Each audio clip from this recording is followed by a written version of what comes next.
It began with a closed door and the kind of silence that can shatter a dream. She had carried her portfolio, heavy with sketches and canvases, into the gallery that morning, her heart filled with hope and trembling with anticipation. For weeks she had imagined the moment when someone would look at her work and see what she saw, her soul poured into color and shape, her pain and longing stitched into brushstrokes. But instead, the director of the gallery flipped through her pieces with a mechanical indifference, his words cold and final. "This isn't what we're looking for. Try again when you've found your voice." The rejection didn't come as a storm, but as a quiet dismissal, leaving her with nothing but the echo of failure clinging to her ribs. She walked home that evening with her canvases under her arm, each one heavier than the last, as though they had absorbed the weight of her disappointment. The city bustled around her, people laughing, cars honking, neon lights blinking against the dusk, but to her, it all felt distant, like watching life through a pane of glass. By the time she reached her small apartment, her hands shook not from the weight of her art, but from the certainty that she was not enough. That night she placed her paintings against the wall and sat in the dim light staring at them, wondering if they would ever mean anything to anyone but her.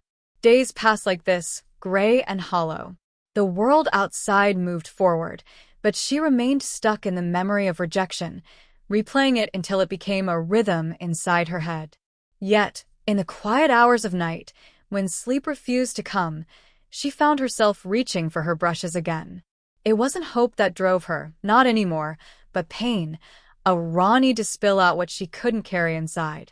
The canvases began to fill with darker colors, heavier strokes, shapes that twisted and bent into something almost grotesque, yet deeply human. She painted not for galleries or approval, but because it was the only way to survive the heaviness pressing against her chest. Weeks turned into months, and the walls of her apartment became a gallery of her own suffering. Shadows, broken faces, figures reaching but never grasping. Each painting seemed to breathe with her sorrow, her rejection, her longing for worth. But among these pieces, one canvas began to emerge differently. She didn't plan it.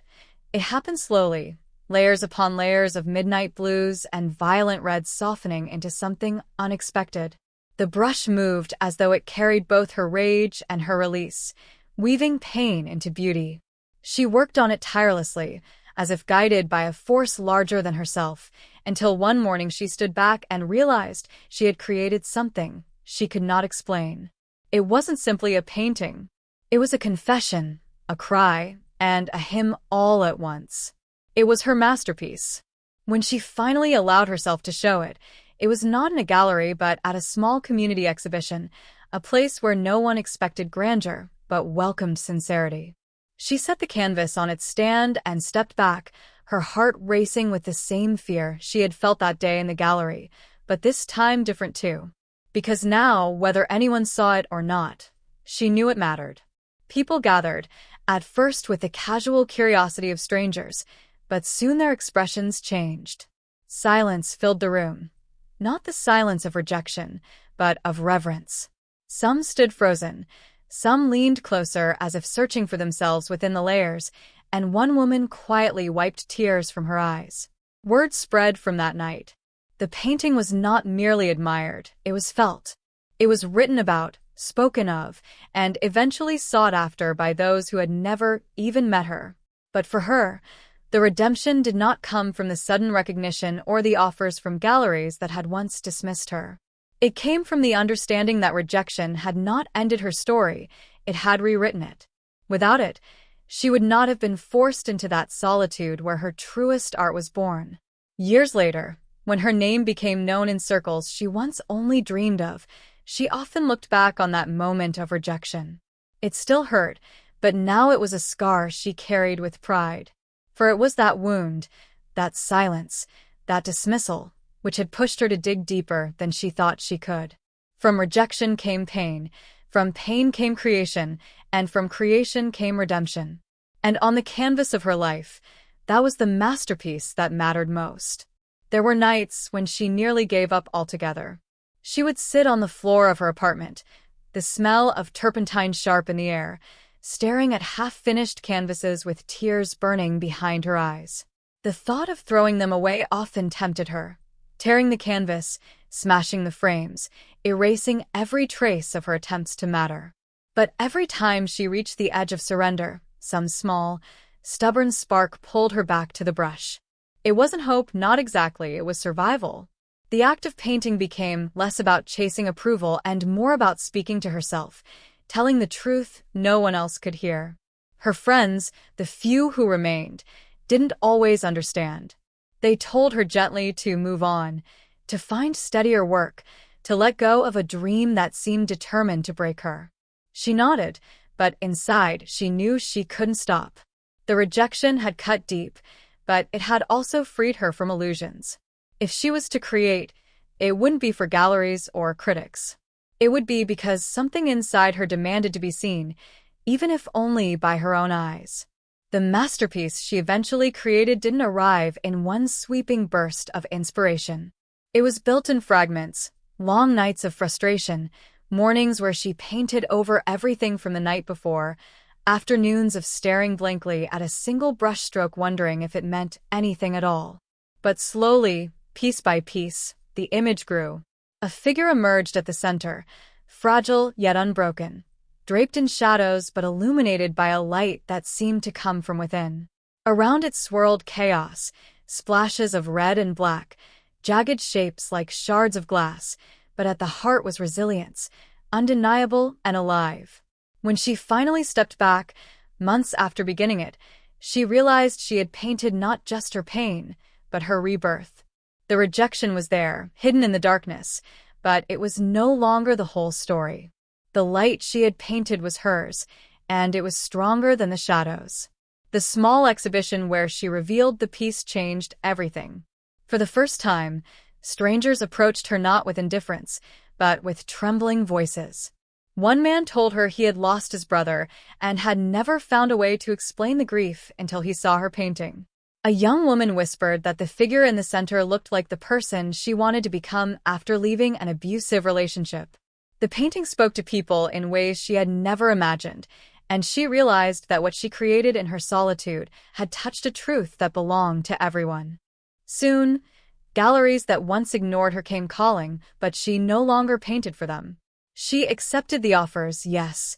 Her career began to flourish, her name appearing in magazines and catalogs, but her heart stayed rooted in the nights of struggle, the solitude that had given birth to her redemption.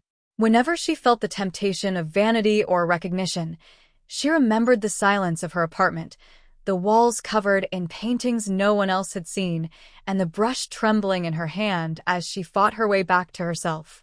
Her masterpiece eventually hung in a renowned gallery, admired by critics and collectors, but she kept returning to it in her mind as the canvas that saved her life.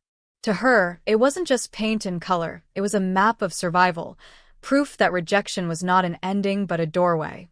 And so, the story of her art became the story of her life. Rejection had broken her, but it had also stripped her bare.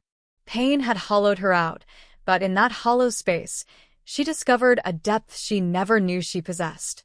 Redemption didn't arrive as applause or money, but as the quiet certainty that she had turned suffering into something eternal. Her masterpiece stood as a testament, not just to her talent, but to the truth that beauty can be born of wounds, and that sometimes the very pain meant to destroy us becomes the fire that shapes our greatest creation. Years passed, and the painting that had once been born in the shadows of her loneliness became something larger than she could have ever imagined.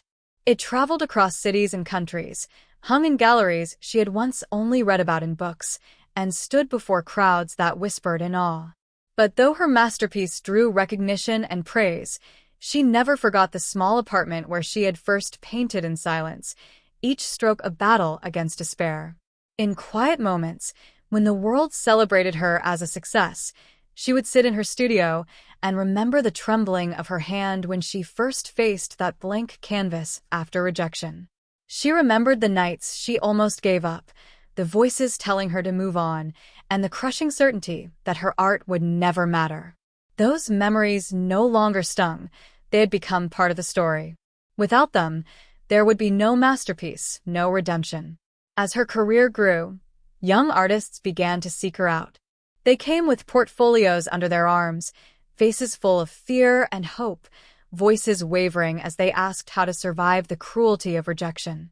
She listened to them, really listened, and she told them the truth. Rejection would hurt. It would wound deeper than they thought possible. But sometimes it was the very wound that opened a new space inside them, a place where their truest art could be born. She told them not to run from the pain, but to use it, to pour it onto the canvas, to let it bleed into color and form until it became something greater than the wound itself. She began teaching workshops in small community centers, the kind of places she once sought refuge in when the world seemed deaf to her voice. There, she encouraged others not to chase perfection, but to chase honesty. She watched as trembling hands discovered courage in paint, as silent stories found expression in charcoal lines and fractured shapes. And every time one of her students hesitated, she remembered her own journey, from the sting of dismissal to the quiet triumph of survival, and she urged them forward. But even with her success, the rejection that had once crushed her never disappeared completely. She kept the letter from the gallery that dismissed her work, folded neatly in a drawer. Not out of bitterness, but as a reminder. On the hardest days, she would read those words again. This isn't what we're looking for. Try again when you've found your voice. And she would smile because in the end, they had been right. She had found her voice. Not in the way they meant, not to fit their mold, but in the solitude of her pain and the defiance of her persistence. The masterpiece remained at the heart of her story, but it was no longer just about the art itself. It became a symbol for every rejection, every failure, every moment when the world says no and a soul chooses to answer with creation instead of silence. People who had never touched a brush found themselves moved by it, because the truth was universal. We are all rejected, we all bleed, we all long for redemption. Her painting became a mirror where countless lives saw themselves reflected. In her later years, when her name had settled comfortably among the celebrated artists of her generation, she often returned to that very first masterpiece. She would stand before it, her hair silvering, her hands slower now, and she would remember the girl who sat in a dim apartment, broken and uncertain. She wanted to tell that girl, "You will not only survive this, you will transform it. One day, this pain will be your gift to the world." And so, her legacy was not just a body of work admired in galleries, but the truth she embodied. Rejection is not the end. Sometimes it is the beginning. From her pain came a masterpiece, and from that masterpiece came redemption, not only for herself, but for everyone who ever saw in her art the reflection of their own wounded, unbroken spirit.